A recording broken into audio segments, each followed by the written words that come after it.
Pour une nouvelle visite guidée de Ça se visite. La Villa Masséna, 1919, devient salon de réception officielle de la ville de Nice. Et depuis, notre établissement est l'ambassade de Nice pour toutes les personnalités qui viennent. Et aujourd'hui, l'exposition qu'on va vous présenter est une exposition où les ambassades de France, la force de la France dans le monde, est représentée grâce aux carnets de voyage qui ont été réalisés par Virginie Broquet. Virginie a parcouru le monde pendant 25 ans, d'Ho Chi Minh Ville au Vietnam en 1984 à aujourd'hui. Elle a dessiné, croqué sa passion pour ces bâtiments, pour la manière dont elle a pu, à un moment donné, ressentir l'importance de ces lieux. Alors, il y a le dessin, il y a le personnage.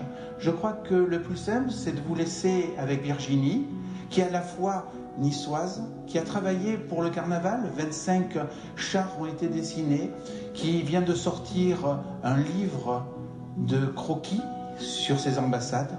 Bienvenue à la Villa Masséna, bienvenue à la visite, bienvenue Virginie. En fait, la première œuvre que j'ai dessinée dans cette salle, c'est cette carte.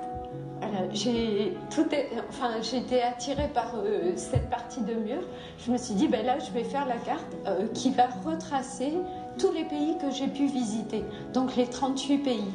Et je trouvais ça intéressant, à la fois pour les adultes et pour les enfants, de se situer dans le monde. C'est vrai qu'une carte, elle n'est pas dans le livre, mais voilà, elle est dans l'exposition. Alors là, c'est une vitrine avec mes carnets. Je tenais à ce que les carnets originaux soient visibles et exposés parce que c'est vrai que les carnets, c'est quelque chose de fragile et qu'on ne peut pas exposer. Enfin, c'est très délicat à exposer, si ce n'est sous vitrine. Donc là, c'était vraiment la belle occasion de les présenter. J'ai décidé en fait de démarrer l'exposition par Paris, le Quai d'Orsay.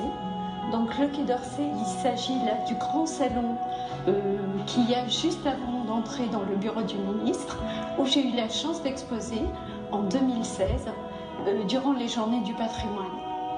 Donc voilà le Quai d'Orsay, c'était une carte de vœux qui m'a été commandée par un des ministres que j'ai eu la chance de rencontrer, qui est Jean-Marc Ayrault. La belle façade du Quai d'Orsay, entourée de ces beaux jardins où se déroulent les célébrations du 14 juillet. Ensuite là, nous sommes encore au Quai d'Orsay, dans le bureau du ministre. Bureau du ministre qui est vraiment très très beau, tout en dorure, en stuc. Ensuite, nous sommes à Nice, donc ma ville natale, où j'ai eu la chance de grandir. Ensuite, le Negresco, donc c'est un lieu qui m'est cher. Je travaille en collaboration avec eux depuis plusieurs années, donc pour réaliser soit des illustrations, soit des cartes pour les enfants, soit ils m'avaient laissé carte blanche durant les célébrations du centenaire. J'avais pu dessiner, en fait, j'avais pu rentrer, m'initier dans ce beau bâtiment qui fait rêver le monde entier.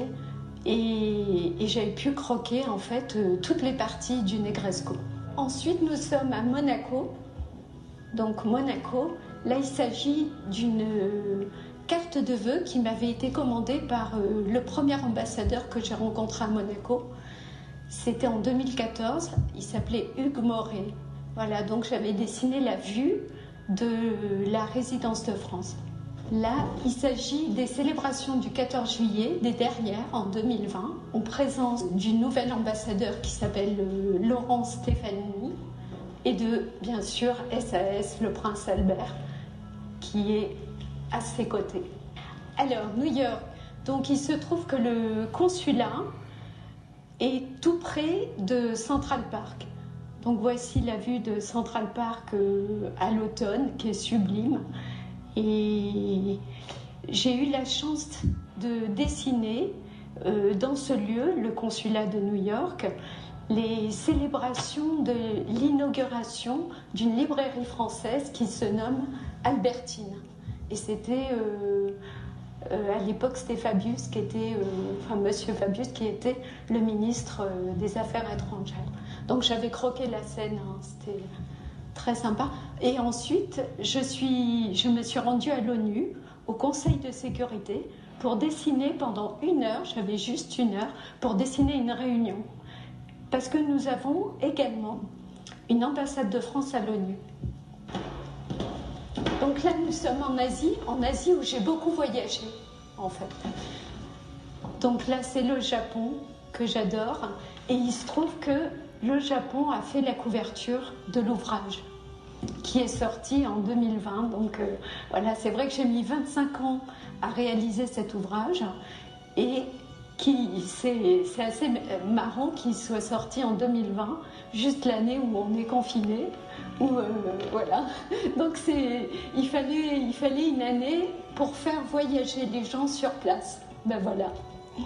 Donc tout le monde, à la fois l'éditeur, la Martinière et à la fois au Quai d'Orsay, ont voté pour donc cette couverture du Japon parce qu'ils trouvaient que c'était déjà à la fois une ambassade très importante, parce qu'il y a l'armée, enfin c'est vraiment une grosse ambassade de France, et à la fois on avait la nature et il y avait la modernité, voilà. Là nous sommes en Chine, donc à Shanghai, Shanghai avec sa perle,